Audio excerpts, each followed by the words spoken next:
Assalamualaikum. Jadi hari ini materi kita adalah tentang label kemasan. Tapi materinya ini ada 2 pertemuan yang akan saya gabung jadi satu. Jadi kita bisa pakai materi ini di pertemuan ini sama pertemuan minggu depan.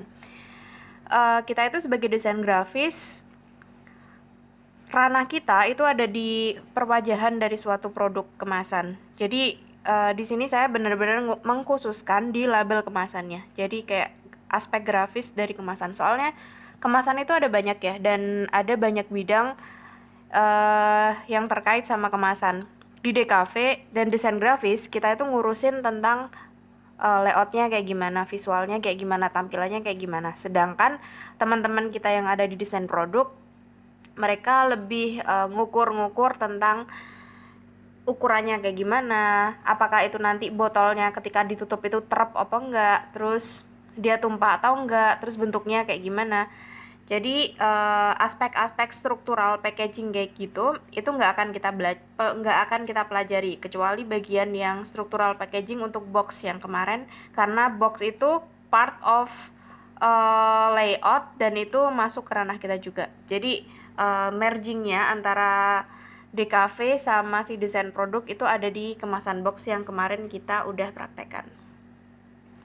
Oke, next ke materi yang pertama. Apa sih si label kemasan itu? Jadi si Wijaya itu mendefinisikan label kemasan sebagai tulisan, tag, atau gambar yang tertulis yang itu dicetak, distensil, diukir, dihias, atau dicantumkan dengan cara apapun pada suatu wadah atau pengemas. Jadi fungsinya si tag, label, terus visual ini itu untuk ngasih tahu ini produk apa. Dan itu ada macam-macam caranya. Jadi bisa di print kayak gini. Seperti yang kita umumnya lihat di produk-produk Indomaret. Terus bisa juga di insert di kertas kayak gini. Jadi ini bisa dipakai untuk kemasan kopi. Jadi kayak di print di kertas biasa, terus ditempelin aja gitu di kemasannya. Terus ada juga yang cuman di attach kayak gini, tapi tuh fungsinya semuanya satu, untuk ngenalin itu produk apa. Ini yang common, jadi bener-bener kemasan label. Jadi di print terus ditempelin di kemasannya, di wrap di sekitarnya ini. Ini biasanya pakai kertas stiker. Kalau pakai kertas stiker berarti dia nempel semuanya. Tapi kalau pakai kertas biasa, biasanya ada part yang dilem di sisi kanan dan sisi kiri, terus bagian belakang. Terus ada juga yang disablon. Pokoknya apapun yang ditempelin tentang produk tentang merek ke produk itu label. Fungsinya untuk nandain ini. Fungsinya si label kemasan itu yang pertama untuk memberi informasi tentang isi produk yang diberi label tanpa harus membuka kemasan. Jadi sebelum kita ngebuka kemasan, kita tahu itu produk apa gitu. Kayak Aqua, kita pasti tahu itu air gitu. Kita nggak usah ngebuka kemasannya, kita nggak usah minum airnya, tapi kita tahu itu kemasan, itu produknya air. Terus Pringles, kita tahu tanpa ngebuka bahwa itu tuh merek keripik, itu produk keripik, nggak mungkin dia di dalamnya ada oli. Kayak Kongguan itu juga seharusnya biskuit ya, kalau isinya itu peralatan jahit ya beda hal lagi. Kemudian yang kedua itu berfungsi sebagai sarana komunikasi produsen kepada konsumen tentang hal-hal yang perlu diketahui oleh konsumen tentang produk tersebut. Jadi di label kemasan itu kita bisa tahu kemasan coklat bisa misalnya itu ada jumlah kalori per kemasan itu ada berapa. Terus ada juga keterangan halal. Terus expirednya kapan. Nah, fungsi-fungsi kayak gitu itu ngasih tahu ke kita bahwa ini layak ini layak dikonsumsi. Terus hal-hal lain yang perlu kita tahu gitu. Kemudian yang ketiga itu memberi petunjuk yang tepat pada konsumen hingga diperoleh fungsi produk yang optimum. Jadi kayak daya deterjen gitu. Jadi meskipun orang-orang itu belum pernah beli daya, tapi dengan kemasan yang itu, tulisan yang udah ada ditaruh di kemasannya, kita bisa tahu bahwa itu produk deterjen. Kemudian ada sarana periklanan bagi produsen. Jadi meskipun itu produk udah selesai dipakai dan produknya dibuang, itu kemasannya tetap jadi iklan.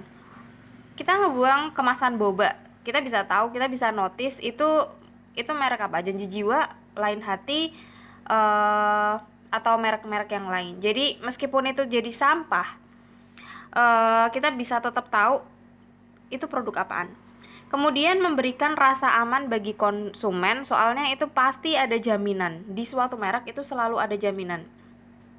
Kalau kita beli Aqua, kita dapat jaminan airnya pasti bersih, airnya pasti dari pegunungan. Terus di dalamnya nggak mungkin ada kontaminasi, nggak mungkin ada bakteri-bakteri. Terus kalau kita beli semen Gresik, itu pasti udah dijamin bahwa semennya itu kokoh. Jaminan-jaminan merek kayak gitu, itu yang ada di kemasan, fungsinya seperti itu. Kemudian pembahasan yang ketiga adalah anatomi label kemasan. Yang ini itu dicantumkan di Undang-Undang RI nomor 7 tahun 96. Jadi di undang-undang ini ada hal-hal yang harus ada di kemasan. Nah, di Indonesia ini setidaknya ada 6 kategori. Tapi di luar negeri itu jauh lebih kompleks karena semakin terkenal mereknya, kayak merek-merek Unilever dan segala macam, itu hal-hal yang dicantumin di kemasan mereka itu jauh lebih kompleks. Jadi minimal kalau di Indonesia itu harus ada 6 ini. Yang pertama nama produk, merek produk. Jadi apa mereknya, Coca-Cola kek, Indomie kek, tisu Indomaret kek, atau apapun. Jadi nama produk ini bisa juga dicantumkan nama bahan pangannya. Kayak misalnya Coca-Cola, soda, terus atau facial tisu Indomaret gitu. Jadi selalu ada keterangan itu produk apa. Kemudian produk dalam negeri di Indonesia itu ditulis dalam huruf Indonesia dan bisa juga ditambahkan dalam bahasa Inggris. Bila perlu, jadi nggak boleh pakai font-font lain ya. Kalau itu memang produk Indonesia, itu harus pakai huruf yang bisa kita baca sehari-hari. Nggak boleh pakai huruf Cina, nggak boleh pakai huruf kanji, jadi harus pakai huruf yang bisa dibaca. Ini adalah contoh produk Indomie. Kalau di Indonesia, ini produk dikeluarin di Indonesia, itu harus pakai nama merek yang bisa dibaca.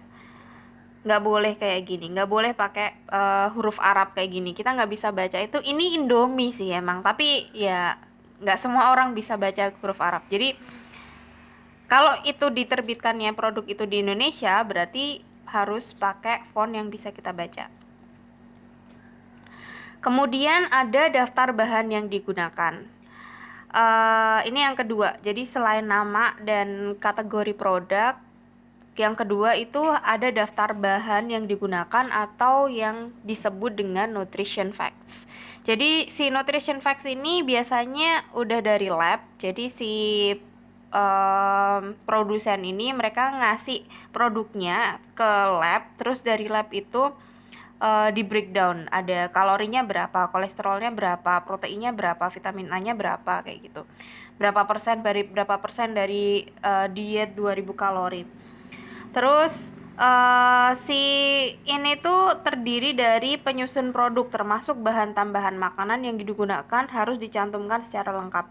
Urutannya dimulai dari hal-hal yang terbanyak, kayak misalnya komposisi gitu. Komposisi itu ditulis dari urutan yang paling banyak, kayak misalnya tepung, air, dan segala macam.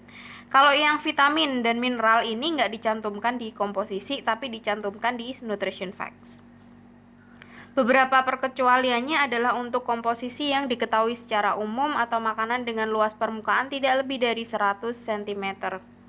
Maka ingredients tidak perlu dicantumkan. Pokoknya kalau ukurannya itu kecil, kayak misalnya kita kan nggak bisa ya lihat protein itu seberapa banyak, vitamin itu seberapa banyak, itu nggak perlu ditulis di komposisi, tapi tetap akan dicantumkan di nutrition facts. Fun fact, jadi nutrition fact itu biasanya berisi kalori per kemasan itu ada berapa. Nah, produk-produk coklat itu ngehilangin si nutrition facts ini, dan itu nggak apa-apa. Karena dengan pertimbangan marketing ya, kalau misalnya si produsen coklat itu menyertakan jumlah kalori di produknya, orang-orang bakal ngerasa guilty ketika makan, jadi nggak beli. Jadi kalau kalian perhatiin, kalau kalian ke Indomaret, kalian lihat Silver Queen, terus Cadbury, itu mereka nggak mencantumkan si nutrition facts yang isinya itu berapa kalori di produk tersebut. Kemudian yang harus ada nomor 3 itu berat bersih atau neto. Jadi ada berapa gram, ada berapa mili. Berat bersih dinyatakan dalam satuan metrik. Untuk makanan padat dinyatakan dengan satuan berat, sedangkan makanan cair dengan satuan volume. Untuk makanan semi padat atau kental dinyatakan dalam volume berat atau mili, itu nggak apa-apa. Untuk makanan padat dan cairan dinyatakan dalam bobot tuntas. Kayak misalnya ini makanan semi padat atau kental itu kayak facial foam gitu. Jadi dia dalam tube gitu kan. Itu bisa antara kamu mau pakai gram atau mili. Ini contohnya ada 500 gram. Ini produknya tuna dalam kaleng. Ini contoh produk dengan kategori liquid atau cairan, jadi volumenya atau isi bersihnya itu dalam kategori mili. Kalau misalnya beras, otomatis karena dia gede nggak mungkin dong pakai gram, jadi ini ditulisnya 1 kilo, 2 kilo, 3 kilo kayak gitu. Nah, ini ada 3 kategori terakhir, saya jadiin satu soalnya bisa kita review langsung. Yang keempat adalah nama dan alamat pihak yang memproduksi atau memasukkan pangan ke dalam wilayah Indonesia. Label harus mencantumkan nama dan alamat pabrik atau pembuat atau importir. Jadi kalau misalnya ada sesuatu sama itu produk, itu gampang ngelacaknya. Jadi itu diproduksi oleh PT siapa, ada alamatnya ada di mana. Meskipun nggak dicantumkan alamat lengkapnya ya, kayak misalnya Unilever Magelang, tapi kita bisa nge-google itu alamatnya ada di mana. Jadi alamat dan nama pihak yang memproduksi itu harus dicantumkan. Yang kelima, yang ini harus ada di Indonesia, terutama untuk pangan, itu adalah keterangan tentang halal. Pencantuman tulisan halal diatur oleh keputusan bersama Menteri Kesehatan. Jadi karena keterangan halal itu sertifikasinya itu agak susah, jadi beberapa produk itu nggak mencantumkan keterangan halal di kemasannya. Kayak misalnya Jeko gitu, untuk produk-produk take away biasanya, kayak Solaria atau apa, itu mereka nggak ngecantumin si logo halal ke packaging, tapi mereka punya sertifikat halal. Ya, tapi kalau itu produk-produknya dijual bebas, kayak dijual di Indomaret, itu harus ada keterangan halalnya. Terus yang keenam adalah tanggal, bulan, dan tahun kadaluarsanya. Ini wajib untuk produk-produk yang dikonsumsi. Kayak misalnya makanan, terus kosmetik dan segala macam, itu harus ada tanggal, bulan, dan tahun kadaluarsa. Soalnya umur simpan produk pangan itu pendek, jadi harus ditulis. Meskipun itu make up, itu biasanya juga ada. Apapun produk yang dikonsumsi itu ada tanggal, bulan, dan tahun kadaluarsanya. Jadi 6 poin itu tadi ya, ada 6 poin itu yang harus ada di kemasan label. Jadi meskipun itu UKM atau usaha kecil menengah yang di tetangga-tetangga kita yang kita bisa beli di pinggir-pinggir jalan, itu setidaknya punya 6 kategori itu tadi. Ini adalah contoh berat bersih dan logo halal. Ini logo halal yang dikeluarkan oleh MUI. Kemudian ada yang harus ada juga, ini expired date. Nah, untuk produk-produk yang mereknya itu terkenal, mereka biasanya punya barcode. Tapi ini nggak wajib karena nggak semua produk makanan itu dijual di supermarket. Ada yang cuma dijual di pasar gitu. Mereka nggak nyantumin barcode. Jadi si barcode ini nggak dicantumkan ke undang-undang kemasan itu tadi. Jadi bisa disimpulkan keenam tadi adalah ini ya. Yang pertama itu nama produk, yang kedua itu daftar bahan yang digunakan atau setidaknya komposisi. Kemudian ketiga adalah berat bersih. Keempat adalah nama dan alamat produsen. Kelima keterangan halal, dan keenam adalah tanggal kadaluarsa. Ini wajib ada. Oke, jadi keenam itu tadi kita akan menganalisis apakah di sini itu ada semua ya. Yang pertama nama produk. Di sini ada mereknya, Golden Tropicana. Oke, cek. Kemudian keterangan produk, nama produk dan keterangan produk itu jadi satu. Minyak goreng. Oke, cek. Yang kedua, daftar bahan yang digunakan. Di sini ada ini, nutrition fact ya. Jadi di sini ada daftar bahan yang digunakan. Oke. Kemudian ada berat bersih. Di sini bagian depan ada berat bersih.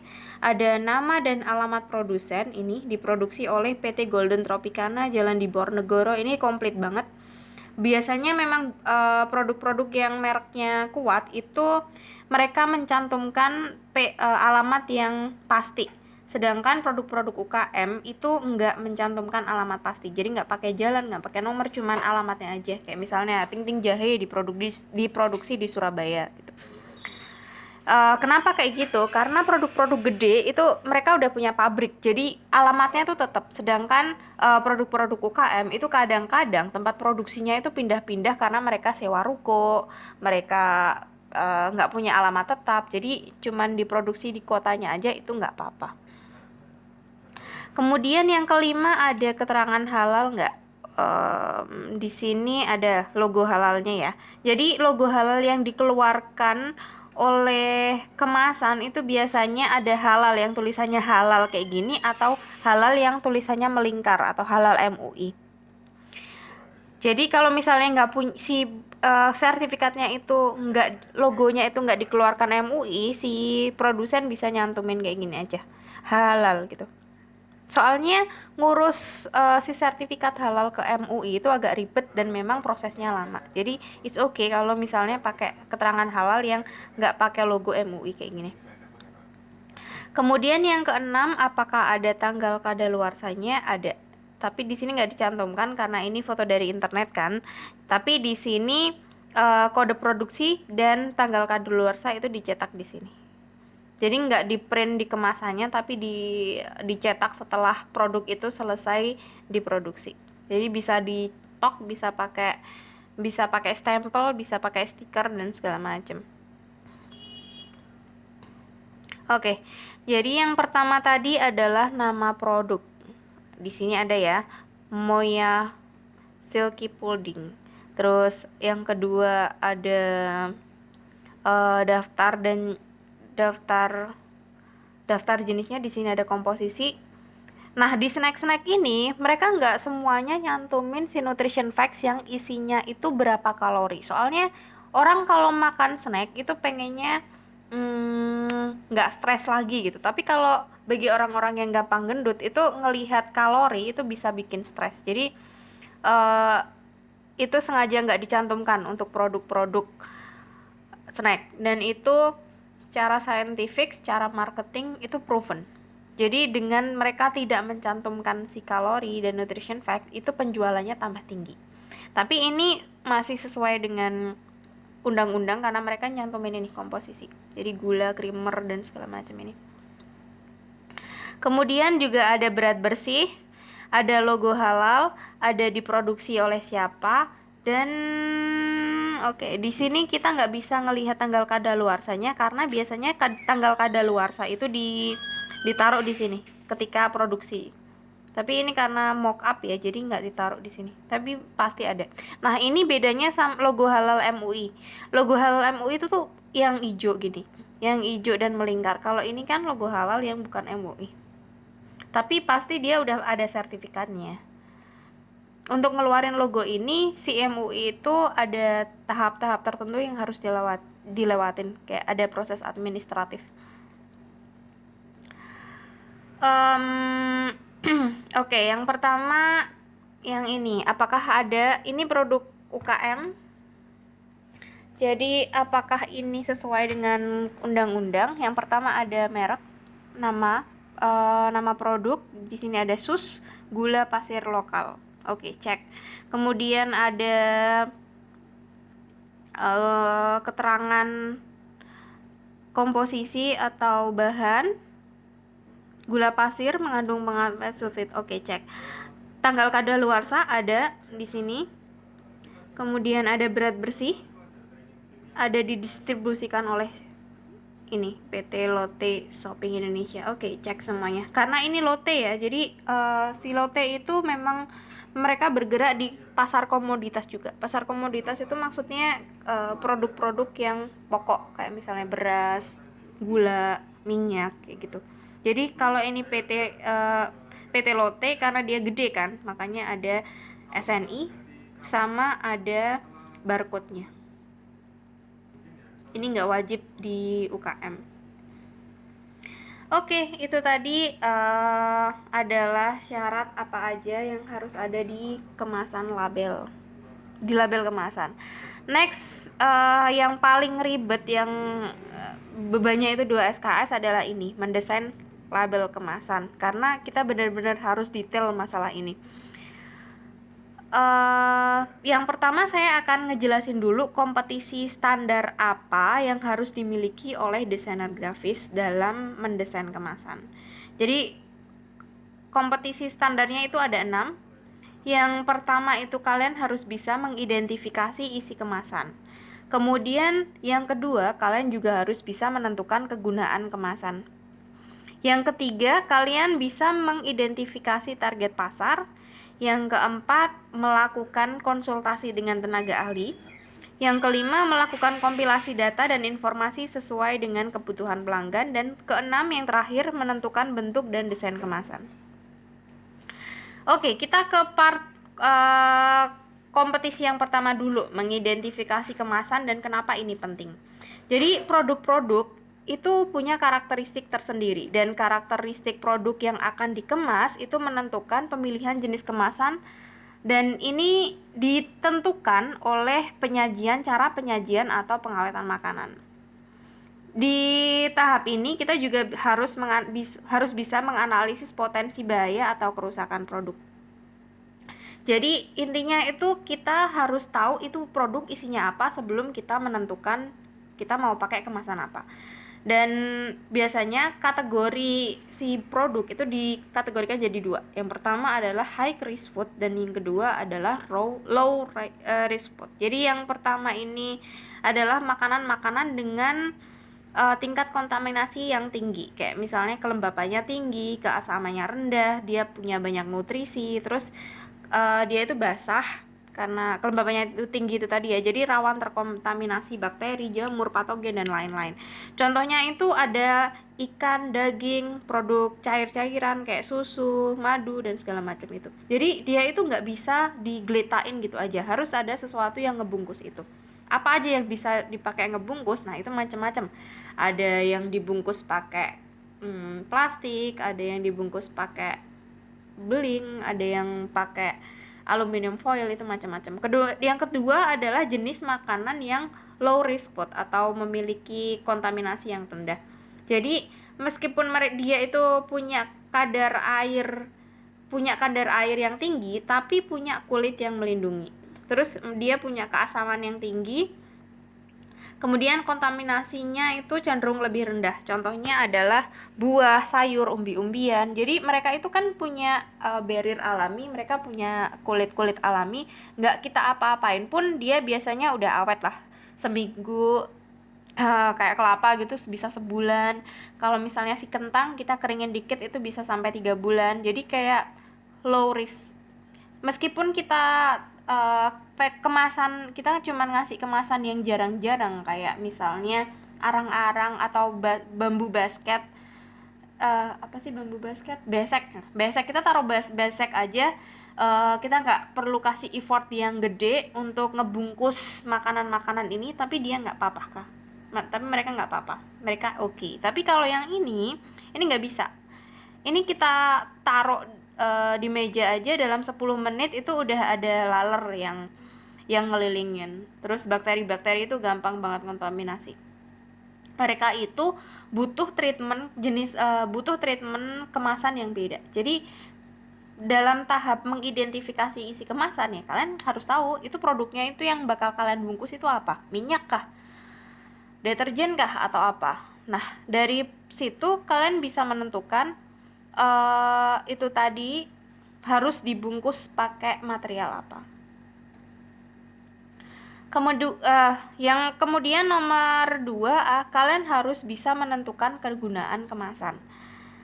Dengan kata lain, kalian tahu itu produk isinya apa dan digunakan untuk apa. Kalau misalnya itu aqua, oke, berarti itu adalah minuman, produknya itu air, otomatis kegunaannya itu untuk diminum. Kalau untuk diminum, kegunaannya berarti dia harus bisa dipegang, dia juga bisa langsung diminum. Jadi setelah kalian bisa mengidentifikasi itu fungsinya buat apa, itu isinya apa, yang kedua kalian harus tahu itu kegunaannya apa. Jadi tujuan penggunaan kemasan digali dari pelanggan berdasarkan keperluan pengemasan produk yang dihasilkan. Jadi kalau misalnya kalian nggak tahu itu produknya untuk apa, kalian bisa tanya bagian marketing dan mereka bakal jawab. Kemudian kegunaan pengemasan dibahas kembali dengan pelanggan untuk memperoleh kesesuaian antara keinginan pelanggan dengan aspek proses pembuatannya. Jadi kalau misalnya itu produknya itu antara produsen dia pengennya kayak begini, terus apakah si pelanggan itu bener-bener pengen produknya kayak gitu. Kayak misalnya saya kasih contoh terasi itu kepadet, selama ini padet dan blok, tapi pernah ada perusahaan terasi yang bikin itu dia paste atau kayak apa sih paste itu, pasta. Jadi kalau misalnya pasta itu kan kayak petis ya. Jadi si pelanggan itu nolak. Jadi jadi dalam marketing itu untuk menentukan kegunaan kemasan ini ada cross check, ada feedback antara si produsen dan pelanggan. Kemudian ada kesepakatan kegunaan kemasan. Yang ini kita tahu ini secara umum. Ini common sense, ini ilmu pasti. Kayak misalnya aqua itu untuk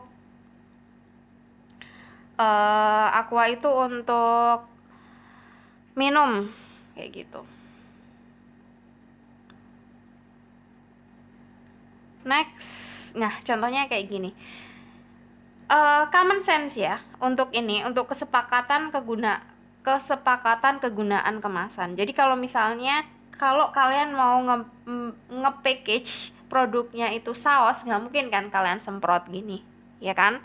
Pasti kita bakal pakai botol yang di sini ada lubangnya. Jadi ketika dia dituang itu gampang dan nggak keluar gitu aja. Semuanya nggak keluar. Nggak mungkin produknya itu kecap, saus, tapi kita pakai semprotan kayak gini, nggak mungkin. Ini ngawur banget. Terus produk mie gitu, nggak mungkin kita bungkus kayak jar Nutella kayak gini. Ini sangat-sangat menyalahi. Jadi di poin yang kedua ini kalian harus tahu produknya itu apa, terus produknya itu gimana dipakainya. Kemudian yang ketiga, mengidentifikasi target pasar. Di sini kalian kan harus ada merger sedikit dengan ilmu marketing, di mana kalian harus bisa ngeriset secara kasar aja tentang informasi latar belakang sosial, ekonomi, budaya, dan gaya hidup target pasar yang dihimpun. Selain itu, sebaran daerah pemasaran dan transportasi atau distribusi produk itu juga perlu diperhatikan. Kayak misalnya sebaran daerah pemasaran. Kita ngomongin soal Indomie dan kita ngomongin soal boba. Indomie itu dia sekali diproduksi, dia akan menjangkau seluruh wilayah Indonesia. Sedangkan boba itu hanya beberapa RT saja, paling kecamatan. Dia beli di Surabaya, dia diminum di Surabaya. Dia beli di Surabaya, nggak mungkin diminum di Jember. Jadi di Jember itu ada lagi. Jadi sebaran daerah permasarannya, apakah itu dekat, apakah itu jauh, itu ngaruh di kemasan tersier dan kemasan sekunder yang dia pakai untuk melindungi si produk. Oh iya, soal ini ya, soal si informasi latar belakang sosial, ekonomi, gaya hidup dari target pasar, ini biasanya ada risetnya. Kalian pernah tahu riset segmentasi nggak? Jadi orang dengan eh, pendidikan S1 itu mereka jajannya beda banget sama orang-orang buruh pabrik gitu. Jadi orang-orang yang kerja di kantoran itu jajannya beda sama orang-orang yang petani gitu. Nah, informasi latar belakang sosial ini itu wajib kalian pelajari, meskipun nggak saya detailkan di sini, tapi bakal saya bahas sekilas-sekilas karena kita wajib guys tahu ini. Ini tuh pengetahuan basic yang meskipun nggak diajarin tapi kita wajib tahu. Kalau nggak ada yang ngajarin, kalian belajar sendiri tentang si identifikasi target pasar ini. Kayak semua hal tentang desain itu pasti ada ini ya, pasti ada target pasarnya. Jika beruntung, kita bakal dapat klien-klien yang ngejelasin itu secara gamblang ke kita. Kayak misalnya, oh saya mau bikin logo, ini buat orang-orang di sana, ini buat hotel ini, penghasilan rata-rata penghasilan pelanggan kami yang datang ke sini itu di atas UMR. Jadi itu kalau kita beruntung. Tapi kalau kita nggak beruntung, kita bakal dapat klien yang bahkan dia nggak tahu produknya itu buat apa. Kayak misalnya, mbak desainin logo dong, saya kayaknya mau bikin ini deh, saya sekarang usahanya masih kecil sih, tapi nanti saya berharap bahwa seiring berjalannya waktu ini usaha bakal tambah gede. Nah, kalian itu nggak selalu dapat informasi yang tepat atau yang komplit dari klien kalian. Jadi kalian harus bisa setidaknya melakukan identifikasi riset target pasar yang sederhana. Nanti saya bakal nge-review sedikit tentang ini. Contohnya, ini adalah tentang segmentasi pasar. Saya kasih contoh. Ini ada 2 produk yang identik, yaitu Goryeo dan Oreo. Si Oreo ini kita tahu dia produknya Kraft atau Unilever sih. Nah, yang dia emang standarnya itu udah internasional. Dia punya segmentasi pasar yang jelas, kayak misalnya orang-orang dengan tingkat ekonomi yang baik, menengah gitu. Menengah ke atas, menengah sedikit ke bawah. Tapi Goryeo ini dia untuk segmentasi pasar ke bawah. Jadi kayak ekonomi BC. Jadi tingkat ekonomi itu ada AA, ada AB, ada BC. AA itu yang menengah ke atas, AB itu yang menengah, dan BC itu yang menengah ke bawah. Si Goryeo ini dia ngambil, kasarannya gini, nggak semua sekelurahan itu sanggup beli Oreo. Ada beberapa kepala keluarga yang dia itu nggak sanggup beli Oreo dan anaknya kepengen. Nah, dibikinlah si Goryeo ini. Jadi kayak dupesnya, kayak produk KW-nya. Nah, produk-produk follower kayak gini itu tuh common banget. Common itu apa? Kayak umum banget terjadi ketika ada produk yang hits, kayak misalnya kita tahu kayak si boba atau kokumi yang dia itu satu produknya, satu cup aja dia ada 30.000. Terus ada di bawahnya lagi janji jiwa yang cuman 19.000. Terus ada lagi di bawah-bawahnya yang itu tuh produk-produk follower. Nah, si produk-produk follower itu tuh ngambil target market mereka yang nggak sanggup beli ini. Kayak misalnya kita kalau ngebandingin ini ya, ini harga Oreo dengan harga Oreo dengan isinya 3 itu kalau nggak salah ya 2.000. Di toko kelontong itu 2.000. Tapi Goryeo isinya tuh sama 3, tapi harganya 1.000. Jadi kayak 50% lebih murah. Kemudian fun fact-nya, si Goryeo ini dia pernah ada kasus sama si Oreo karena kan produk-produk duplikasi ya. Kalau si produk duplikasi itu dia lebih sukses daripada produk yang diduplikasinya, dia bisa nuntut dia ke pengadilan. Kalau yang kasus yang saya tahu, ini pernah kayak misalnya si Oreo ini dia punya omset dalam sebulan itu 15 M. Nah, ternyata si Goriorio ini dia ngambil si 3 miliar dari 15 miliarnya dia. Akhirnya si Oreo itu nuntut bahwa produk-produk kayak Goriorio itu nggak boleh ada di tempat-tempat yang Oreo ini dijual. Kayak misalnya nih Indomaret sama si Alfamart. Si Goriorio ini si Kraft atau petingginya Oreo ini bilang kalau oke, kalau kamu mengizinkan si Goriorio atau produk-produk Dupes Oreo lainnya itu masuk ke Indomaret atau Alfamart, kita bakal cabut semua produk Kraft gitu. Ya si Alfamart sama Indomaret nggak mau lah. Si ini kan dikit ya produknya, sedangkan produk Kraft, produk Unilever kan andalan mereka. Jadi yang ini di-banned. Jadi nggak boleh dijual di Alfamart sama Indomaret. Oke, itu sekilas tentang segmentasi pasar. Intinya adalah kelas-kelas berbeda itu beli sesuatu yang berbeda juga. Itulah kenapa ada susu. Itu ada macam-macam. Itu ada Denkau, ada SGM. Nah, kalian bisa tahu kan bahwa SGM itu pasti lebih murah. Kalau lebih murah berarti ke tingkat ekonomi yang lebih ke bawahnya lagi. Jadi kayak ada Dove, Pantene, Sunsilk, terus ada Emeron, itu semakin ke bawah itu perbedaan segmentasinya itu kelihatan.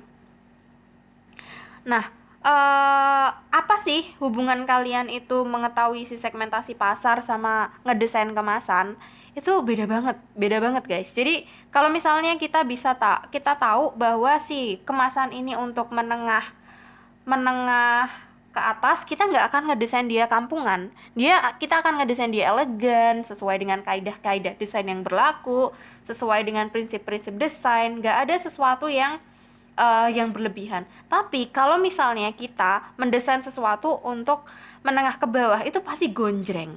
Itu pasti suka banget ada yang rame. Pokoknya, kayak kelihatan itu suka banget. Jadi, apalah, kaidah-kaidah desain itu biasanya sedikit digeser menjadi apa yang rame kelihatan ngewejreng itu yang untuk menengah ke bawah. Jadi itu fungsinya. Dengan kalian mengetahui target marketnya siapa, itu nanti kalian bisa nentuin taste-nya itu nanti bakal kayak gimana.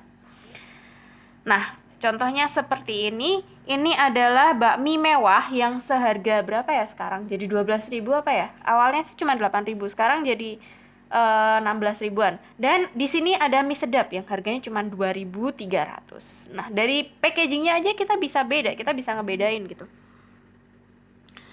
Kalau yang ini, yang bakmi mewah itu pasti untuk menengah ke atas. Nggak mungkin lah orang menengah ke bawah itu sekali makan seharga 12.000 cuman mie doang, itu nggak mungkin. Jadi mereka itu selalu memilihnya yang ini, yang murah, yang 2.300 aja.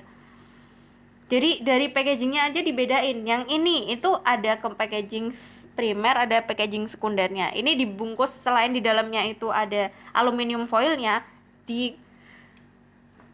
dibungkus ekstra pakai kemasan box. Nah, tapi ini nanti ada kasus lagi nih, ekstra kemasan kayak gini. Soalnya orang-orang menengah ke atas mereka udah makin aware sama isu-isu lingkungan, jadi nolak yang ekstra package gini. Kayak misalnya odol itu kan udah aman ya, kemasan tubesnya. Tapi gemes banget nggak sih dikasih kemasan karton lagi di luar? Kayak ngapain itu kemasan karton? Toh kita beli juga langsung kita buang gitu, nggak kita pakai apa-ngapain gitu. Jadi nanti bakal kita bahas di tema isu-isu kemasan terkini. Nah, ini ada kemasan mie sedap yang kemasannya itu langsung pakai kemasan primer, nggak pakai babi bu, dan dia dijual cuma 2.300 aja. Itu dengan kita mengetahui ini dijual untuk siapa, kita bisa menentukan kemasan yang paling pas buat dia. Kayak misalnya, kalau misalnya kalian mau pergi ke sekolah sama kalian mau sholat Idul Fitri kan kalian pakai baju beda ya. Kalau misalnya kalian mau pergi renang, kalian nggak mungkin pakai busana muslim komplit gitu. Jadi si kemasan itu mirip kayak gitu. Kalian harus ngasih baju si produk ini dengan pas, biar dia itu nggak malu-maluin, biar dia nggak salah kostum. Next itu poin yang keempat, kompetensi yang keempat, yang ini nggak semua orang punya akses. Kalian bisa skip, bisa skip ini kalau misalnya kliennya itu nggak serius-serius amat. Maksudnya nggak dapat klien Unilever gitu, cuman dapat klien tetangga sebelah gitu atau kecamatan sebelah gitu yang cuman omsetnya dikit. Kalian nggak harus konsultasi dengan tenaga ahli. Ini kalau misalnya produknya itu benar-benar mass production. Yang pertama, informasi ini yang harus didiskusikan dengan tenaga ahli ya, itu informasi tentang kebutuhan pelanggan. Jadi kayak si pelanggan itu butuh apa, apakah kita produksi kayak gini itu pas dengan keinginan mereka. Terus aspek desain yang terkait dengan psikologi pemasaran didiskusikan dengan ahli pemasaran yang relevan. Jadi kalau misalnya kalian jadi packaging designer di perusahaan-perusahaan, kalian itu nggak boleh riset sendiri, karena pemasaran atau marketing itu udah ada divisinya. Saya dulu jadi packaging designer di Siantar Top yang bikin Goryeo tadi, makanya saya tahu kasusnya. Jadi si pemasaran ini mereka udah riset. Oke, kita akan bikin biskuit, dan dari si pemasaran itu udah riset bahwa biskuit itu warnanya harus merah, harus gonjreng, harus tiger gitu. Jadi itulah kenapa si pemasaran nentuin kita mau warna merah. Kita packagingnya harus merah. Ya udah, kita sebagai desainer kemasan kita nurut aja gitu. Yang bisa kita lakukan adalah kita bisa milih warna merah yang beda-beda. Mau Pantone berapa? Warna merah yang kayak gimana? Mau merah hati atau merah delima? Itu kita yang nentuin, dan kita punya argumentasi untuk itu. Nah, untuk menentukan warna-warna ini, selain dari si psikologi pemasaran, kita nggak bisa ngawur. Oh, kayaknya warna ini pas deh, warna merah yang ini aja deh. Kalian pick sendiri gitu dari color wheel yang ada di software. Itu salah, jangan pernah lakukan itu. Itu nggak akan pas. Jadi kalau kalian preview itu di laptop kalian, atau di preview di Windows, atau di preview di Mac, terus dipindah ke iPad, itu warnanya beda-beda. Nah, ini problem semua desainer ya. Jadi untuk warna kita pakai Pantone. Jadi kalau kalian Pantone color, jadi udah saklek gitu. Jangan pick sendiri, kalian harus pilih warna-warna yang paling standar itu dari Pantone lah. Pantone ada kodenya. Kemudian aspek desain kemasan yang terkait dengan grafis didiskusikan dengan ahli grafis yang kompeten. Ini maksudnya kita ya, kita yang ahli si grafis ini bagian kita. Jadi kalau ada bagian pemasaran yang pengen bikin kemasan ya harus kita yang bikin. Kemudian aspek desain produk yang terkait dengan produksi kemasan didiskusikan dengan pihak yang relevan. Maksudnya ini adalah produksi kemasan produknya. Jadi kayak botolnya. Itu tutup botolnya ya kalian diskusiin sama si yang bikin desain produk gitu. Jadi botolnya itu pas banget di grip atau kegedean enggak gitu. Kayak kita tahu kayak galon Aqua sama galon Cleo aja beda gitu. Mereka udah riset tentang itu gitu. Jadi jangan sok-sokan tahu segalanya, kita sesuai aja dengan bidang kita. Untuk hal-hal lain yang nggak kita ketahui, yang kita nggak menguasai itu, ya udah tanya aja ke ahlinya. Kemudian yang kelima, kita harus bisa melakukan kompilasi data dan informasi sesuai dengan kebutuhan pelanggan.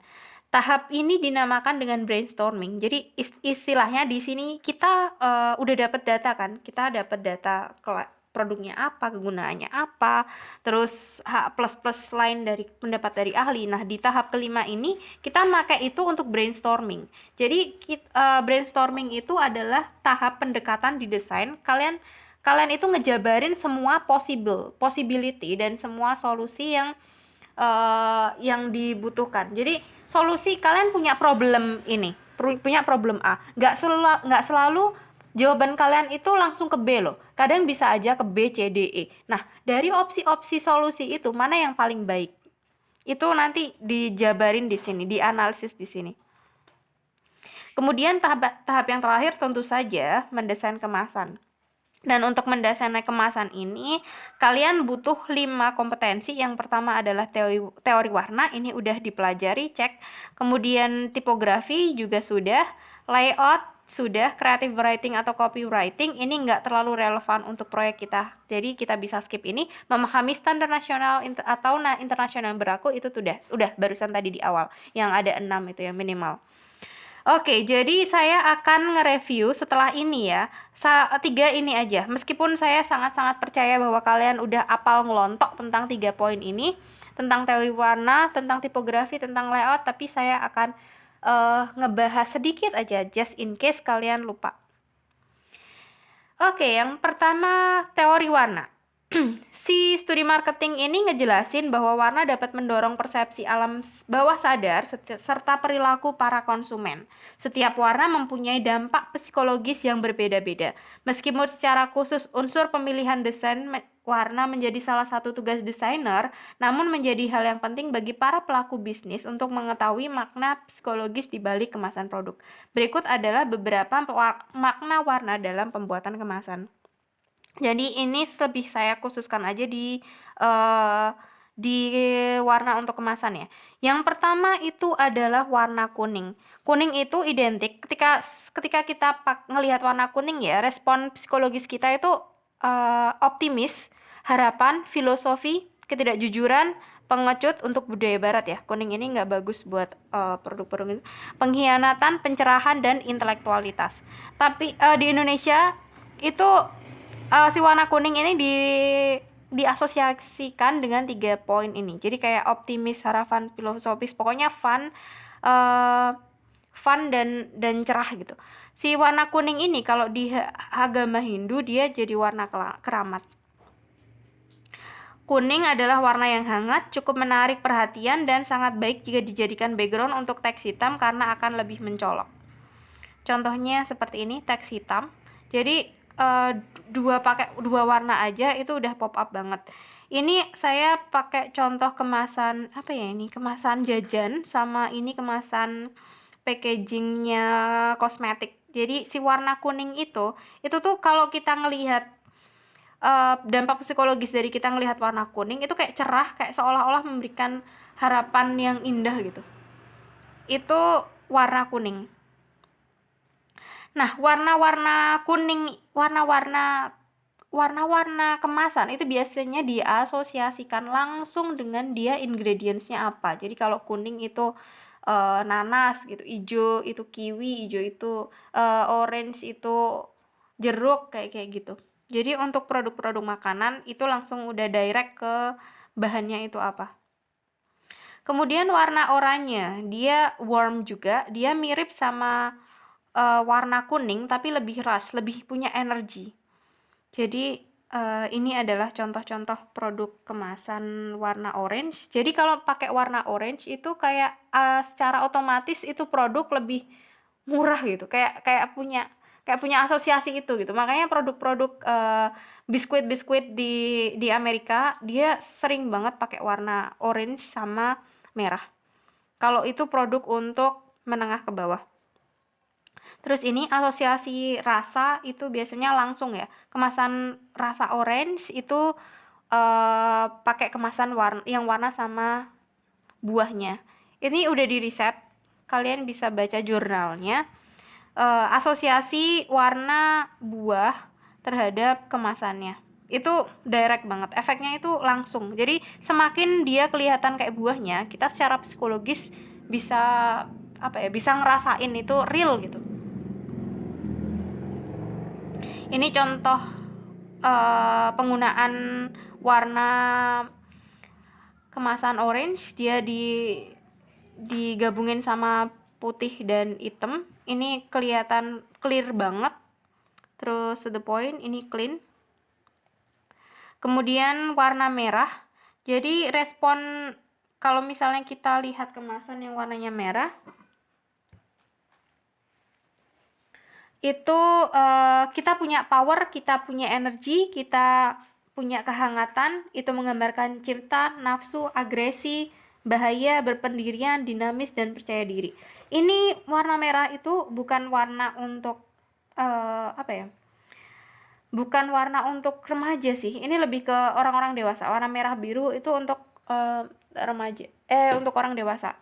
Warna merah kadang berubah arti jika dikombinasikan dengan warna lain. Merah dikombinasikan dengan hijau maka akan menjadi simbol Natal. Merah jika dikombinasikan dengan putih maka akan punya arti bahagia di budaya oriental kayak Jepang, Indonesia, Cina. Bisa berarti berani dan semangat berkobar-kobar. Kayak misalnya kalau kalian lihat McD atau KFC atau Pizza Hut atau pokoknya restoran-restoran yang dia itu cepat saji, mereka pakai warna merah. Karena warna merah itu bikin rush, dia bikin power, dia bikin sesuatu yang energi, nafsu kayak menggebu-gebu. Dan sesuatu yang menggebu-gebu itu selalu sifatnya itu kayak kembang api. Dia cepat habis. Nah, si warna merah itu punya urgensi buat cepet gitu. Ketika kalian dikasih warna merah, kalian bakal rush. Nah, si restoran-restoran ini ngasih warna merah ke interiornya dan segala macam, itu biar si pelanggan abis keburu makan banget, dia nafsu banget makannya, terus abis makan udah pergi gitu. Nggak berlama-lama, makanya desain mejanya, desain kursinya itu dibikin buat nggak duduk-duduk lama di situ. Tapi kalau ada mahasiswa yang ngerjain tugas di situ lama banget, nah itu emang anomali. jadi jadi mengabaikan aspek-aspek desain yang seharusnya. Singkatnya, secara umum berhubungan dengan perasaan yang meledak-ledak. Warna merah mudah menarik perhatian dan meningkatkan nafsu, kayak biskuit itu tadi juga ya. Kemudian coba Anda makan cabai merah, apa yang akan Anda rasakan? Atau kalau warna teks warna merah pasti lebih menarik perhatian dibandingkan warna lain. Namun jika background dengan teks hitam akan membuat mata cepat lelah. Jadi kalau misalnya kalian pakai warna merah, jangan digabungin sama hitam. Mending putih aja, warna yang cerah. Soalnya kalau itu buat teks yang panjang, biar nggak cepet capek. Kalau misalnya si produk-produk kemasan kosmetik ya dengan warna merah itu biasanya target marketnya itu adalah mereka yang udah dewasa atau 25 tahun ke atas atau bahkan orang-orang yang udah lanjut ke usia. Si warna merah ini biasanya dipakai untuk produk-produk anti-aging, revitalisasi kulit dan segala macam. Nggak buat remaja, kayak misalnya SK2. Dia bener-bener buat orang-orang dewasa dengan gaji yang stabil. Karena ini mahal banget cuy. Terus Shiseido Ultimate Potent bla bla bla bla. Ini juga buat ngilangin kerut-kerut. Pokoknya udah kayak jadi kesepakatan umum gitu. Kalau produk kemasan untuk cewek-cewek yang udah mulai keriput itu between antara warna merah ya ungu. Terus nah ini contoh ya warna buah yang langsung diasosiasikan dengan warna kemasannya. Jadi kelihatan seger banget. Ini rasa cherry, jadi kita bisa ngelihat cherrynya tuh kayak kerasa banget di warna merah ini. Oke, next warna biru. Si biru ini respon psikologisnya itu dia terpercaya, konservatif, aman, teknologi, bersih, teratur, damai, menyejukkan, spiritual, kontemplasi, misteri, dan kesabaran. Ini benar-benar warna dewasa. Si biru yang biru apa ya, biru tua. Kayak misalnya Bank Mandiri, terus BCA, mereka pasti pakai warna biru karena udah aman lah, udah terpercaya. Banyak digunakan sebagai warna logo bank di Amerika untuk memberikan kesan tenang, terpercaya, ilmu, dan wawasan. Warna ini sangat baik untuk menumbuhkan loyalitas konsumen. Bank-bank menggunakan warna biru sebagai warna dominannya. Demikian juga pendidikan UNESA juga ya.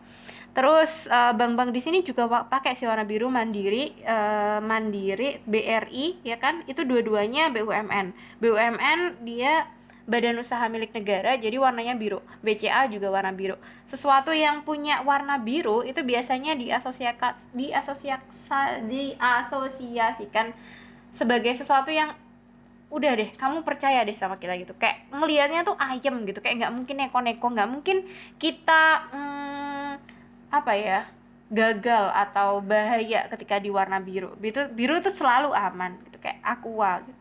Saya sering nyebut aqua ya ngomong-ngomong. Ini kalau dipakai di kemasan, si biru itu cocok banget ketika kalian padu-padakan dengan gold. Apalagi warna yang gold sama putih.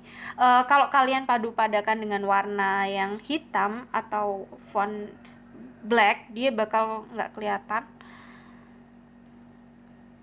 Nah, ini contohnya pakai warna putih. Dia produknya kelihatan stabil banget, dari fontnya, dari susunan layoutnya aja ini pasti kita tahu ini produk serius banget. Dan kalau kita lihat ini produk apaan, oh ini tools, ini produk scrub dan segala macam. Jadi kayak serius banget. Produk warna biru ini sering banget dipakai untuk produk-produk yang target marketnya bapak-bapak atau laki-laki dewasa. Kalau merah sama ungu itu wanita dewasa. Kemudian hijau. Warna hijau ini respon psikologinya itu alami, sehat, membawa keberuntungan, pembaharuan, pertumbuhan, kesuburan, harmoni, optimis, kebebasan, dan keseimbangan. Warna hijau tidak terlalu sukses untuk ukuran global. Iya, warna hijau itu agak susah banget. Aku nggak tahu kenapa. Baju, kayak kita ngomongin baju, make up itu jarang banget kan yang hijau, lipstick hijau, baju hijau itu jarang banget. Pun ternyata di brand itu juga kayak gitu. Warna hijau itu agak susah dipadu-padakan dengan warna yang lain. Nah, misalnya sofa hijau, meja hijau itu kayak agak susah gitu. Di Cina dan Perancis kemasan dengan warna hijau tidak begitu mendapat sambutan. Jadi fail ya di Cina sama Perancis ini. Tetapi di Timur Tengah warna hijau sangat disukai. Di Timur Tengah ya, kayak di Dubai, terus Arab itu warna hijau itu sangat-sangat berhasil. Banyak produk yang menekankan kealamian produk menggunakan warna ini sebagai pilihan. Untuk perusahaan-perusahaan yang berhubungan dengan eksplorasi alam, warna hijau banyak dipakai untuk menegaskan bahwa perusahaannya berwawasan lingkungan. Warna ini termasuk yang sedang ngetren dan akan dipakai khususnya dengan kampanye yang berhubungan dengan lingkungan. Kemasan deterjen juga tidak sedikit yang menggunakan warna hijau. Nah, contohnya kayak gini. Jadi udah automatically kalau hijau-hijau itu seger, hijau-hijau itu alami, itu pasti fresh, pasti berbahan natural. Kayak gitulah asosiasinya warna hijau. Kalau si warna hijau dipakai untuk produk-produk kecantikan, biasanya itu untuk yachts, untuk anak-anak muda, maksudnya dewasa muda yang masih fresh, masih alami. Produk-produk yang dipakai itu suka yang alami, yang nggak terlalu keras. Jadi warna hijau adalah warna yang tepat jika kalian mendesain untuk produk-produk kosmetik untuk dewasa awal. Si warna hijau ini kalau diasosiasikan dengan rasa itu biasanya ada matcha, ada lidah buaya, dan segala macam. Green tea ini juga. Warna ungu, respon psikologisnya itu misteri, kebangsawanan, transformasi, kekaisaran, keangkuhan, ramah, romantis, mandiri. Nah, ini kita bisa lihat bahwa warna ungu ini dia dewasa sekali ya, bangsawan, kekaisaran, ramah, romantis, mandiri. Jadi warna ungu ini sangat ditemui di alam, makanya ini warna yang sangat-sangat rare item, makanya dipakai cuman bangsawan aja yang bisa pakai warna ungu. Ungu adalah campuran warna merah dan biru, menggambarkan sikap gempuran keras yang dilambangkan dengan warna biru. Perpaduan antara keintiman dan erotis atau menjurus ke pengertian yang dalam dan peka, bersifat kurang teliti namun penuh harapan. Makanya si warna ungu ini cocok banget untuk si orang-orang dewasa, warna yang dipakai untuk orang-orang dewasa. Tapi produk-produk coklat itu ternyata juga suka banget pakai warna ungu gitu, kayak apa sih, dairy milk, Delphi, ya itu. Ini penggunaan warna ungu. Kalau asosiasi rasa dengan kemasan biasanya ini dipakai untuk rasa grapes. Next, warna coklat. Respon psikologi dari warna ini itu membumi, bisa diandalkan, nyaman, kemudian punya daya tahan, stabil, dan anggun. Kemasan makanan di Amerika sering memakai warna coklat dan sangat sukses, tetapi di Kolombia warna coklat untuk kemasan kurang begitu membawa hasil. Warna coklat ya, kalau misalnya dipakai untuk kemasan, biasanya itu warna realnya, alias pakai brown paper atau pakai kardus. Kardus dan brown paper ini warnanya udah coklat, alami. Jadi tinggal di sablon aja sedikit-sedikit itu sudah sangat-sangat elegan gitu. Ya misalnya ini kemasannya cuman di stempel doang terus dijepret pakai label. Ini yang common dipakai buat produk-produk yang biasanya alami, terus artisan atau dibuat dengan pokoknya nggak produksi massal gitu, nggak kayak produk-produknya Unilever. Ini lebih ke punya taste atau sentuhan personal. Contohnya kayak gini. Ini pasta, terus jadi warna yang digabungin secara monokrom itu juga udah cocok banget ya sama warna coklat. Jadi nggak perlu diwarnain kayak gimana, warna box aslinya itu yang dipakai, warna material alaminya. Oke, next yang tiga terakhir kita akan ngebahas warna hitam, putih, dan abu-abu. Si hitam ini respon psikologisnya itu optimis, filosofis, tapi ada ketidakjujurannya, pengkhianatan, pencerahan, dan tapi intelek.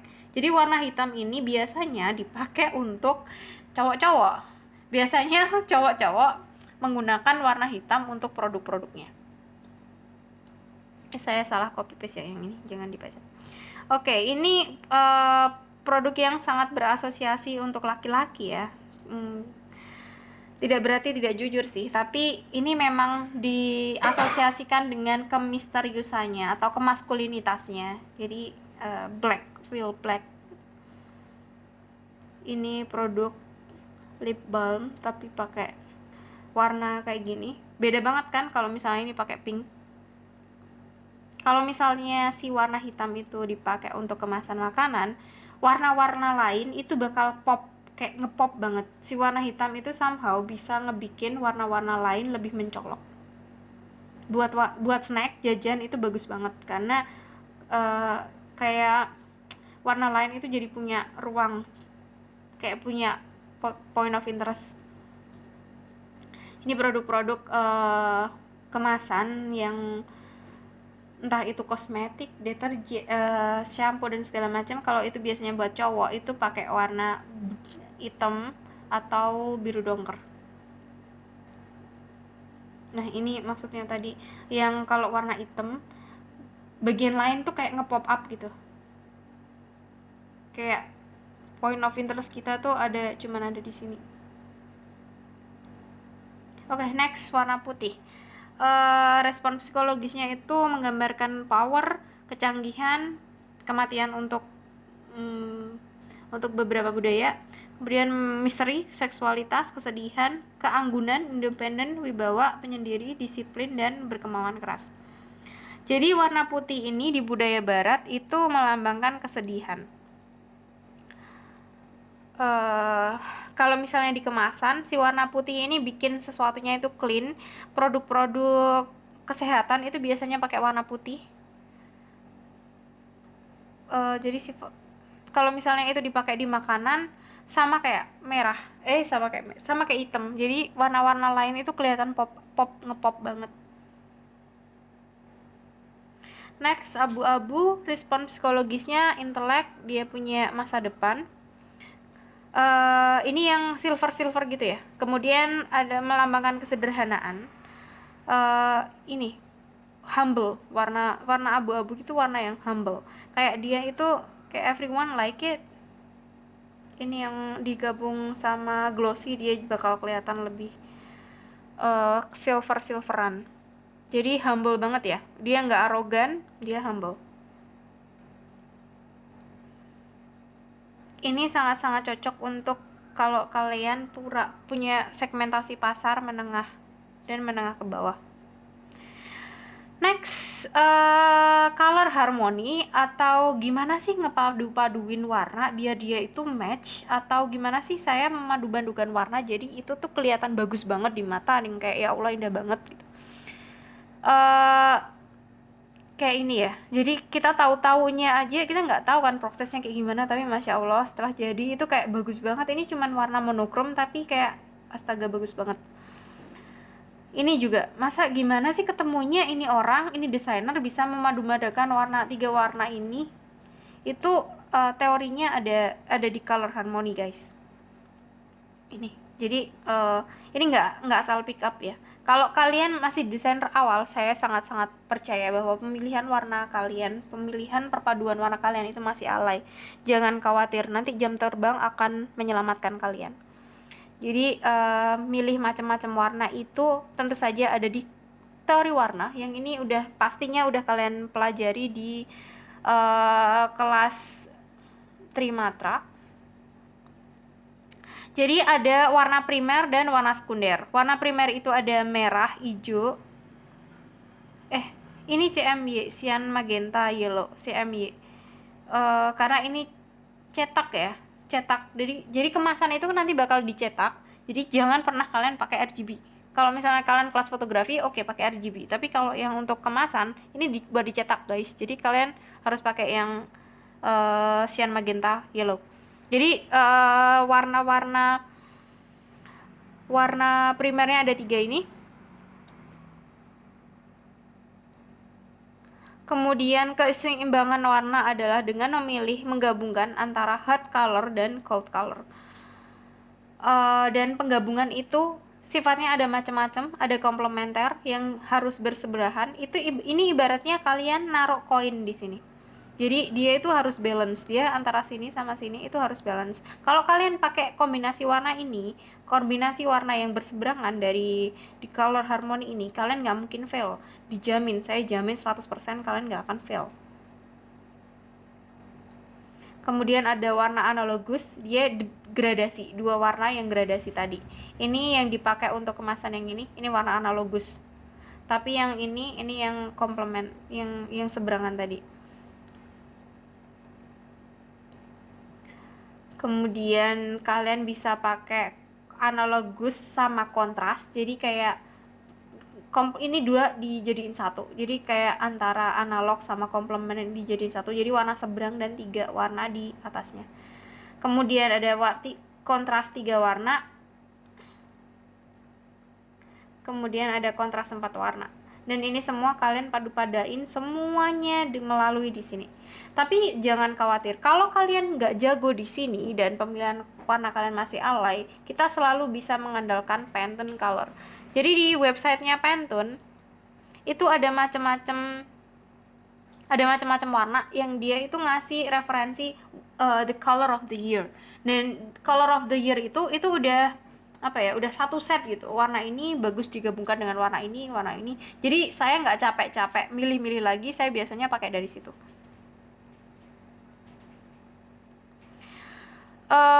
Oke. Wow, ini udah 1 jam lebih, tapi saya masih lanjut karena ini buat 2 kali pertemuan ya. Skill yang selanjutnya yang harus kita tahu, tipografi untuk kemasan. Milihnya itu kayak gimana? Prinsipnya itu ada berapa ya? Saya lupa. Tapi yang pertama itu mendefinisikan kepribadian tipografi. Tipografi harus dapat mendefinisikan desain kemasan, kepribadian visual, yaitu apa yang mengkomunikasikan konsumen dalam mengartikan sebuah desain. Riset dan strategi komunikasi visual yang tepat diperlukan dalam hal ini. Jadi karakteristik kepribadian tipografi, kayak misalnya Tupperware, Denkau, dia clean, dia readable. Setiap kemasan itu punya font-font yang beda-beda. Nah, biasanya dia custom. Kemudian yang kedua adalah membatasi jenis huruf. Huruf yang kalian pakai itu nggak boleh banyak-banyak. Kayak misalnya ini, clean banget kan, cuman 1 aqua. Terus yang lain itu nggak pakai font-font yang aneh-aneh. Jadi 1 aja untuk produknya, terus yang lain itu ngikutin tapi nggak bikin kalah pop up. Yang ketiga adalah menciptakan hierarki tipografi. Jadi kita dari sini aja kita bisa tahu bahwa ini tuh informasi yang paling penting, terus kemudian disusul dengan ini dan ini. uh, kita harus bisa ngasih kontras di sini. Jadi bagian logo itu entah itu di highlight, entah itu dikasih kotak, entah itu dikasih gradasi, tapi yang jelas si nama merek ini kelihatan ngepop banget. Kemudian tulisan-tulisan yang lain itu lebih kecil dan nggak kalah mendominasi dari merek utamanya. Mendefinisikan posisi tipografi yang ini itu ada hubungannya sama apa sih, sequence, prinsip layout. Jadi kita bisa lihat flow-nya dari sini dan ukurannya itu pas. Selanjutnya adalah menentukan urutan huruf. Jadi perurutan mendefinisikan keseluruhan arsitektur layout. Jadi urut ya, dari sini ke sini ke sini. Kalau misalnya kita orang Indonesia biasanya bacanya dari kiri ke kanan. Kemudian memilih kekontrasan. Jadi huruf-huruf itu saya tetap pakai energen, soalnya biar kita lebih relevan ngomongin fontnya. Jadi huruf-huruf yang penting dia bakal lebih kontras daripada huruf-huruf yang lainnya. Jadi kita bikin dia gimana agar dia bisa kelihatan lebih kontras dari font-font lainnya, yaitu dengan bikin dia lebih bold, terus ngasih pita, terus ngasih gradasi, ngasih shadow dan segala macam. Ini contohnya ya, dikasih pita juga untuk logonya. Ini common banget untuk desain kemasan. Biasanya nggak cuman font aja, tapi dikasih hiasan-hiasan di sampingnya. Kemudian bereksperimen dengan huruf-huruf untuk kemasan itu biasanya custom. Jadi benar-benar bikin. Ini ada Rinso, Daya, dan Attack. Mereka meskipun sama-sama sans serif, tapi beda banget di sini. Rinso lebih clean, lebih kaku, Daya dan Attack lebih fleksibel. Mereka agak miring, terus dikasih highlight, dikasih outline. Ini common banget. Di sini ada highlight dan outline jadi kayak ini tuh bikin si tulisan Daya ini pop up. Jadi kalau kita bisa lihat di sini dari bagian yang kontras, otomatis Daya bunga ini adalah informasi yang paling penting di kemasan ini. Disusul dengan kemasan ekonomis. Kalau di sini yang paling penting itu yang attack plus softener, tulisan yang ini. Kemudian buang bias visual. Kalau misalnya kita ngedesain untuk menengah ke atas, kita lebih suka, si target audience bakal lebih suka desain yang clean, yang nggak banyak babi bu, yang nggak banyak mentereng. Di sini saya kasih dua kategori desain yang beda. Yang pertama yang clean, yang membuang bias visual. Jadi kita bisa ngelihat di sini. Cuman yang penting-penting aja. Dan desain-desain yang semuanya ada, kayak serba ngejreng, serba di sini ada pink, ada gambar lautan, terus ada biru-birunya, ada ngejrengnya, itu untuk narik perhatian menengah ke bawah. Tapi bukan berarti kalau misalnya bukan berarti desain yang clean ini itu yang baik ataupun yang rame itu yang jelek, enggak ya. Semua tergantung sama target marketnya. Kalau misalnya kalian pakai gaya desain kayak gini untuk menengah ke bawah, otomatis nggak laku. Atau kalian pakai yang wajreng banyak tulisannya gitu untuk menengah ke atas, otomatis nggak laku. Jadi semua punya konsepnya, sesuai punya konteksnya. Kemudian ngebahas tentang layout kemasan, yang ini common banget di desain, yaitu yang pertama sequence atau urutan, yang kedua emphasis, yang ketiga balance, keseimbangan, dan yang keempat unity. Yang pertama adalah sequence urutan. Jadi kalau misalnya kalian ngedesain kemasan, itu informasinya itu harus urut. Jadi nggak boleh dari atas, bagian atas tiba-tiba anjlok di bawah. Jadi semuanya itu harus punya sequence atau urutan. Sequence merupakan sebuah urutan bagaimana seorang melihat elemen desain yang kita buat. Dalam sequence, usahakan hal-hal penting dan yang harus dibaca pertama disimpan di posisi yang paling mudah dijangkau dan paling gampang terlihat. Posisinya itu bisa berbagai macam. Namun tugas yang terpenting bagi kita adalah bagaimana agar pembaca tidak kebingungan yang mana yang harus dibaca pertama dan sesudahnya itu pergi kemana. Jadi kayak urut. Hal yang harus kita perhatikan adalah latar belakang calon orang yang melihat desain kita. Misalnya jika orang Indonesia, maka layout yang paling umum adalah dengan dengan urutan Z. Baik itu Z ke bawah gini atau Z biasa. Dari kiri ke kanan atau dari ke bawah kiri dan ke kanan lagi. Dari ke bawah terus ke kanan lagi. Ini jelas beda kalau misalnya kalian ngedesain buat orang Cina, orang Arab, orang Jepang, itu beda. Sequence-nya nggak kayak gitu. Terus empasis atau penekanan ini memberikan kontras. Penekanan dapat diciptakan dengan berbagai cara, antara lain yang pertama menambah ukuran font dari yang lain, jadi digedein untuk bagian-bagian yang kayak nama produk tadi. Kemudian yang kedua memberikan warna yang kontras dengan background dan elemen desain lainnya. Kemudian yang ketiga meletakkan di posisi strategis, jadi dapat menarik perhatian. Kadang itu di atas atau di tengah. Kemudian menggunakan style yang berbeda dengan style yang lainnya. Prinsip yang ketiga adalah keseimbangan. Ini balance, pembagian berat yang merata pada bidang layout. Pembagian yang merata bukan menampilkan elemen yang banyak hingga memenuhi bidang layout, akan tetapi lebih menghasilkan kesan seimbang dengan menggunakan elemen-elemen yang dibutuhkan dan meletakkannya pada tempat yang tepat. Jadi kayak keseimbangan itu ada macam-macam, ada yang simetris, ada yang asimetris. Nggak berarti kalian harus naruh di kiri dan kanan gitu atau gimana. Tapi yang jelas itu harus seimbang gitu. Ada elemen yang taruh di sini, ada yang di sini. Kemudian prinsip keempat adalah unity atau kesatuan. Unity atau kesatuan merupakan prinsip penting agar desain yang kamu buat tampak bersatu dan terlihat konsisten secara keseluruhan. Kesatuan akan menimbulkan harmonisasi antara unsur desain, dan setiap unsur desain harus memiliki keterkaitan dan hubungan secara tepat agar desain yang kamu buat tidak disebut nggak ada yang nyambung. Jadi kamu tahu desain-desain yang acak-adut nggak? Yang ini kesini, yang itu kesana, nggak ada unity-nya sama sekali.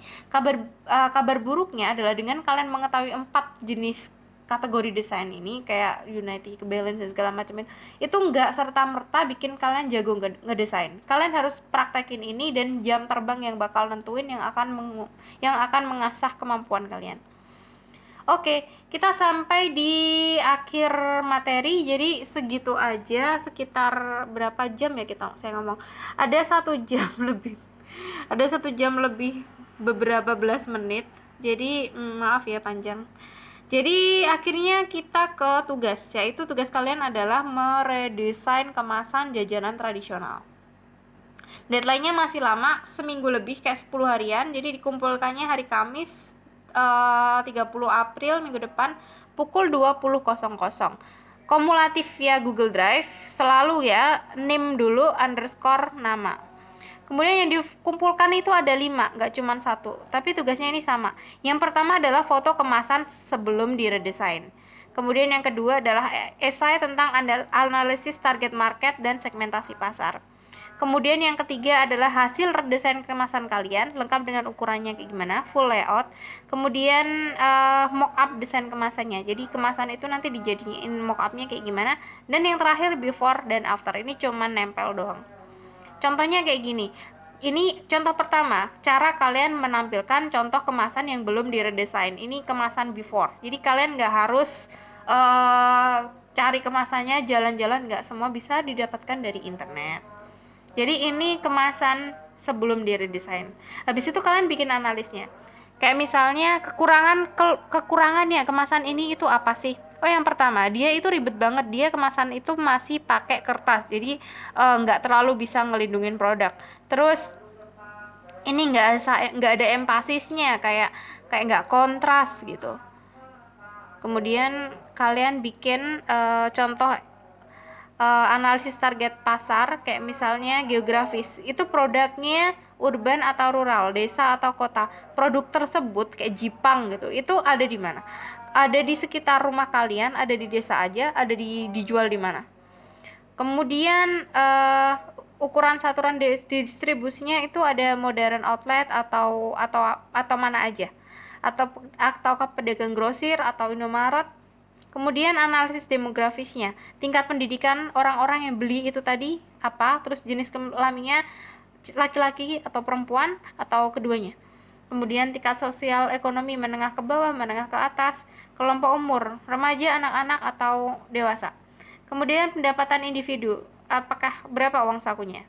Berapa penghasilannya dalam sebulan? Kemudian kalau misalnya belum dewasa ya, berarti ada pendapatan keluarga. Jadi kayak kira-kira gaji bapaknya berapa? Kemudian jumlah keluarga dan pekerjaan dan profesi ini nggak terlalu ngaruh ya. Kalau misalnya kalian nggak nyantumin ini nggak apa-apa, soalnya ini udah lumayan komplit di tingkat sosial ekonomi. Kemudian yang ketiga adalah psikografis atau perilaku gaya hidup. Orang-orang yang makan ting-ting jahe ini adalah orang-orang yang ngapain? Oh, dia anak-anak biasa, mereka suka bepergian, mereka suka jalan-jalan, mereka suka traveling, jadi mereka butuh sesuatu yang hangat-hangat gitu untuk diemut. Jadi mereka makan ting-ting jahe, kayak gitu bisa. Kemudian penggunaan dan kepentingan, ini bisa kalian skip aja deh.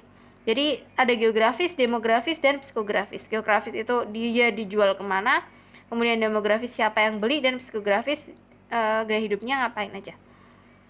Jangan lupa ditambahin juga kenapa alasan kalian pilih si ini untuk si target market ini, si produk ini untuk kalian redesign. Apakah karena jelek aja, atau kalian ngerasa udah nggak fit lagi, ataukah kemasan yang lama itu kurang melindungi. Kemudian kalian yang ketiga, kalian ngasih full layout. Jadi kayak dijabarin gini kotak-kotaknya. Kalian kasih size juga, ini berapa, ini berapa. Kalau misalnya kalian label aja itu boleh. Kalau mau sama kemasan kotaknya itu juga boleh. Jadi kayak gini. Jadi karena kalian redesign ya, kalian nggak bingung lagi tentang nampilin informasi. Jadi kalian tinggal plug naruh informasi ini di yang kemasan baru. Kemudian ini adalah contoh mockup desain kemasan. Jadi mockup desain kemasan itu kalian naruh desain kalian di kemasannya. Jadi kalau kalian bingung cari mockup, jadi nggak Google terus kalian JPEG terus kalian tempel-tempel sendiri gitu nggak ya. Desain mockup itu ada sendiri dan biasanya filenya itu PSD. Jadi itu bakal terdiri dari beberapa layer, kalian tinggal fit aja, tinggal naruh aja, dia udah otomatis kayak miring-miring sendiri, terus ngegilap-gilap sendiri gitu nggak. Jadi coba kalian buka Pixeden, terus nanti pixeden.com, terus nanti kalian bisa download di situ. Jadi kalau misalnya kemasan asli kan fotonya gini ya. Jadi kayak dia itu berisik banget, ada mencong-mencong lah, ada highlight yang nggak kepake lah. Tapi kalau kalian mau mock up, kita dapat bentuk yang kotak sesuai dengan keinginan kita, terus nggak ada bias-bias kayak gini. Jadi ini bukan fotografi ya, ini mock up. Kemudian yang kelima, kalian nyertain before afternya itu kayak gini. Beforenya itu kayak begini. Jadi dia kemasannya itu masih rawan kontaminasi, dia pakai kertas. Kemudian ini adalah kemasan afternya, udah clean, udah ready buat masuk Indomaret, udah awet, udah nggak mungkin bakteri bisa masuk gitu. Oke, jadi kalau kalian perhatikan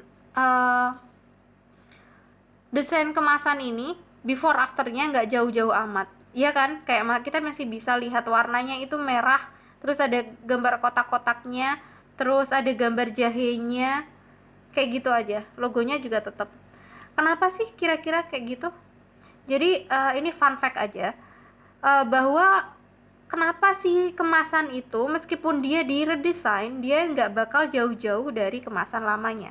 Kita analisis ini si produk Ultramilk di tahun 2000-an, dan ini adalah 2020 kemasan yang saat ini. Oke, dia ngilangin super brand dan susu segar tanpa pengawet. Ini juga diilangin. Di sini dari susu segar dikasih minuman susu UHT rasa coklat. Tapi kita bisa lihat bahwa di sini itu tuh hampir semua itu secara eksplisit, secara kasat mata, secara langsung ngelihat set gitu aja itu udah mirip banget. Dan itu yang dinamakan dengan ekuitas merek. Saya bahas habis ini si ekuitas merek, tapi yang jelas ini warnanya sama, fontnya sama, tapi beda kan. Jadi di sini muncratnya si susu itu kayak gimana beda, tapi sapinya beda tapi tetap gitu. Jadi ini redesign yang benar-benar sangat memperhatikan ekuitas merek. Jadi si rumahnya itu beda tapi sama. Di sini ada 2 bukit, di sini juga ada 2 bukit, tapi orang nggak bakal aware gitu kalau bahwa ini itu ternyata sudah diredesign, ini udah dibikin lebih simple, ini udah dibikin lebih baru gitu. Pitanya juga, jadi nggak jauh-jauh. Nah, kenapa sih ini yang dinamakan dengan ekuitas merek. Si ekuitas merek itu apa? Jadi ekuitas merek adalah kekuatan suatu merek. Jadi si konsumen ini udah kenal sama si merek ini sampai apal ngelontok di luar kepala. Jadi ketika ngelihat itu tuh cuman sekilas aja, hanya dalam beberapa mili detik itu udah tahu ini merek apa. Ekuitas merek adalah kekuatan suatu merek. Melalui merek yang kuat, perusahaan dapat mengelola aset mereka dengan baik, meningkatkan arus kas, memperluas pangkasa pasar, menetapkan harga premium, mengurangi biaya promosi, meningkatkan penjualan, menjaga stabilitas, dan meningkatkan keunggulan kompetitif. Kita highlight bagian ini, yang mengurangi biaya promosi, menjaga kestabilan, dan meningkatkan keunggulan kompetitif.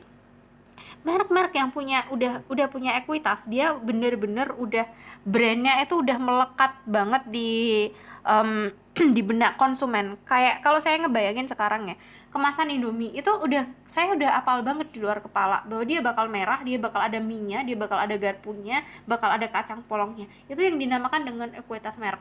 Jadi kayak di dalam ingatan si konsumen. Nah, ini adalah aset, ini nggak boleh dihilangkan. Kalau kalian ngilangin si ekuitas merek ini, langsung fail. Si desain kemasanmu, redesainmu itu bakal fail. Jadi kalau misalnya dengan kalian mempertahankan si ekuitas merek itu, kalian nggak harus promosi lagi. Orang-orang udah tahu itu Ultramilk, Ultramilk. Terus menjaga kestabilan, karena udah stabil kan, dia udah mapan banget ini brand udah mapan banget, ini udah nggak perlu ngapa-ngapain lagi, dia sambil ongkang-ongkang di rumah nggak ngapa-ngapain juga brandnya juga bakal tetap kejual gitu. Terus ini meningkatkan keunggulan kompetitif. Ini udah mantep lah, kayak ibaratnya tuh kayak paving ya, itu udah melekat di benak konsumen, udah nggak mungkin lagi keganti kayak aspal gitu permanen. Jadi ketika kalian ngedesain ulang itu tuh nggak boleh ngilangin si ekuitas mereknya. Kayak misalnya si mie dan garpu ini harus kayak begini ditaruhnya. Ini Indomie tahun 1900-an, 1990-an yang masih pakai ilustrasi, kemudian diredesain kayak begini, kemudian diredesain lagi ke segini. Dari sini ke sini itu dikit banget loh bedanya. Yang ini pakai ilustrasi, kemudian yang ini pakai foto, udah gitu aja. Karena emang dia itu udah di otak konsumen itu udah terkenal banget. Ini udah sambil merem aja tahu Indomie itu letaknya kalau di Indomaret tuh di mana gitu. Jadi ketika dia diredesain lagi, itu nggak boleh jauh-jauh, tetap harus warnanya merah, tetap ada warna putihnya yang dominan, kemudian tetap ada Indomie yang di sendok, itu harus ada. Ya sama kayak ini, dia itu ngeganti sedikit-sedikit. Jadi orang tetap masih bisa ngenalin itu Ultramilk, itu Indomilk. Gitu guys ceritanya ekuitas merek. Oke, akhirnya kita sampai di penghujung pertemuan. Terima kasih, semoga kalian nyimak dan semoga kalian mau mempelajari. Assalamualaikum warahmatullahi wabarakatuh.